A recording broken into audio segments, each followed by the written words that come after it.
Habitants des villes et d'ailleurs, les écoquartiers, ça vous parle? En fait, il n'y en a pas deux pareils. Pour y voir plus clair, suivez nos rencontres.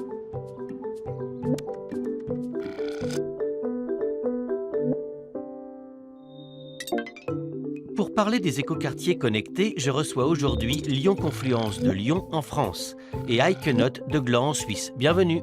Bonjour Ecotopie. Les écoquartiers recourent de plus en plus au numérique. Mais un quartier hyper connecté garantit-il vraiment la communication entre ses résidents? Commençons par vous, Lyon Confluence. Chez nous, les logements sont équipés de la tablette ConsoTab. Elle permet à chacun de commander l'éclairage, les volets, le chauffage ou le débit de l'eau. On peut tout planifier sur une semaine et piloter la tablette à distance via une application smartphone. Grâce au numérique, les habitants diminuent à la fois leurs factures et les émissions de gaz à effet de serre du quartier.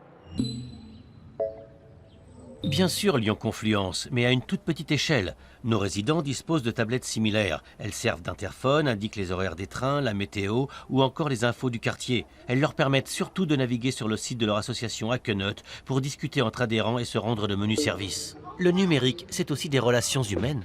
Quand le quartier a été construit, la population des environs le surnommait le Manhattan de Gland. Alors, une page Facebook a été créée et elle a servi à dissiper beaucoup de préjugés sur Eikenaut. La page existe toujours et compte 419 amis. Chez nous, le numérique rapproche concrètement les habitants. Les vôtres ont l'air un peu submergés par tant de technologie. Mais non, Eikenaut, vous exagérez. Toutes nos innovations ont pour seul objectif de réinventer la vie citadine. Voyez le succès de l'application Electric Club. Elle permet de visualiser heure par heure la consommation du quartier sur son smartphone, tout en la comparant avec la production d'électricité générée par nos 7000 m² de panneaux solaires. Mais vous comptez mobiliser vos habitants juste sur une application? L'application est testée sur un panel d'habitants volontaires. Les participants à l'Electric Club sont déjà allés visiter la centrale électrique qui alimente tout l'écoquartier.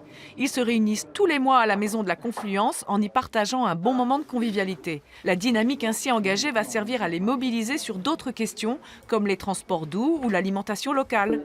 Vous êtes vraiment à la pointe à Lyon Confluence. Mais toute cette connectivité, n'est-ce pas juste une vitrine marketing? Non, Ecotopie, car ces technologies pourront être utilisées à plus grande échelle. Voyez Icari.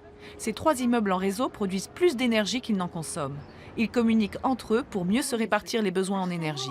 Des capteurs détectent la présence humaine et même le nombre de personnes présentes pour déterminer la température d'une pièce ou l'éclairage. Si les bureaux sont vides, l'énergie est distribuée dans les appartements ou alors stockée dans des batteries au sous-sol en complément de l'électricité fournie par les panneaux photovoltaïques. Très ingénieux, Lyon Confluence. Les capteurs peuvent servir accessoirement à vérifier à distance si les enfants ont pris leur douche ou regarder les dessins animés à la télévision. Le problème est que le passage du chat peut tout désactiver. Un chat qui fait du contre-espionnage, voilà une limite à la technologie que vous n'aviez pas prévue, Lyon Confluence. Si j'ai bien suivi, l'hyperconnectivité constitue une aide précieuse dès lors qu'elle réunit les gens, qu'elle favorise la frugalité énergétique et qu'elle ne génère pas de dépendance.